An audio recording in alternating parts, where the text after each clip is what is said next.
Very good morning, class. We are in the last part of the chapter, and today we'll begin with the Chinese civilization. We have been seeing the regions. We have been trying to find out the reasons. Why did the early civilizations or the Bronze Age civilizations settled on the banks of the river? What were the major reasons? Why did they settle on the banks of the rivers? Now, the first part was why did they settle along the riverside? The second was how was the life during that time? What was their town planning system? How was the administration control during that time? How was the social life of the people during that time? And the major occupations of the people. Along with that, the religious concept which were followed during those times, that we will see. So in the chronology, we have talked about the Mesopotamian civilization, we have talked about the Egyptian civilization, and today we'll end up with the Chinese civilization. Chinese civilization was settled on the banks of the river Huanghe. It's the Chinese name. Huanghe is the main course river over there, on the bank of which the Chinese civilization got its settlement. Basically, in the latter part of the mid part of 17th century, that is exactly 1765 BC, the river Huanghe is even known as the Sorrow of China. The Sorrow of China. The basic reason why it is called as Sorrow of China is that during the rainy season or during the monsoon season, the flood overtakes the city and there is a destruction and damage all over. That is why this river is even called as Sorrow of China.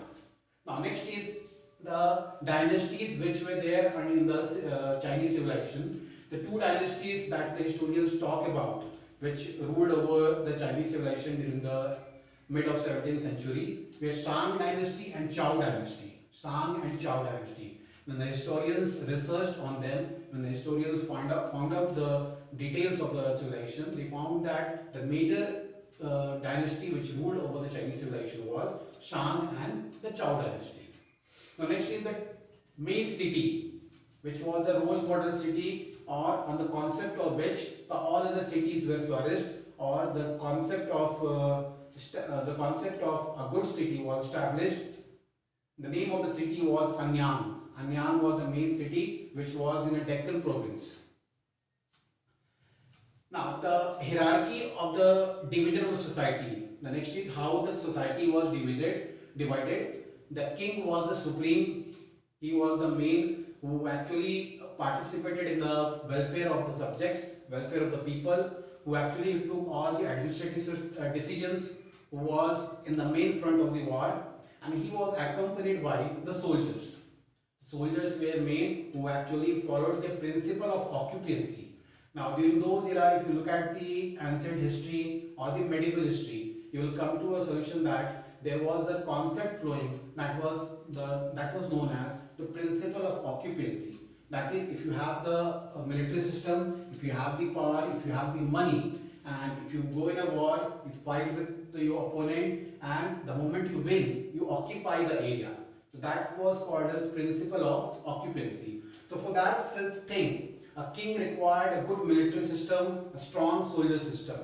Okay, the soldiers were assisted by assisted the king. So king was at the top level in the hierarchy in the division of society. The next was followed by the soldiers. The third position was given to the craftsmen and the merchants. The craftsmen and merchants were basically the business personnel whose major duty or whose major work was to bring the wealth for the king. Okay, with the business dealings, they were supposed to bring the wealth so that there could be addition in the wealth and the king could become stronger. A nation or economy progresses when there is a wealth in the economy. The same concept was followed with the king. He even believed that if you want to have a strong military system, strong kingship, then there should be a wealth from all sides, for which he appointed the craftsmen and the merchants. The next the next division was the farmers were there. Farmers were basically a major source of income, and that is why the Chinese civilization settled on the banks of the river, because agriculture turned out to be the major occupation of the people over there. Okay, so all these people remained inclined towards the agricultural work, the cultivation work. The thing or the main thing was to earn money, and which could have been done with the wherein the major part of the population is engaged. So farming turned out, or the agriculture turned out, is the major occupancy or major occupation for the people. And the last was the slaves. The slaves were basically the laborers or who were working in different units, who were actually following the commands which were passed on by the king or his teammates, and but they did not have a right to inquire, they did not have a right to ask. So they were given a name slaves. So if you see the hierarchy, how the society was divided whole. The king was at the top, the soldier was at the second level, the craftsmen, the merchants, the farmers, the slaves. So this was the chronology that the society was divided. Now, how was the town planning done? The king actually assisted on the banks of the river. He actually left on the banks of the river, wherein the administrative building was there, palaces were there, temples were there, wherein they could offer the prayer, and then the workshop production area was there, wherein they can look and have a glimpse what work is going on and how it is going on. And the other part of the river, other part of the riverside, the laborers, farmers, they were supposed to live in. So that was the division of society that we see in the Chinese civilization. Okay, this is much similar to the earlier civilizations which we have come across, the Egyptian civilization or the Mesopotamian civilization. All these civilizations have divided the society into have and have-nots, or the officers, the Brahmins, they occupied the highest position, and the lowest position was given to the slaves or the people who were the followers of the king. I'll just go through the sources of information through which the historians derive the information about the Chinese civilization. I told you in history there are two major source materials. There are two major sources through which the historians derive the information. One is called the literary source, the other is called the archaeological source.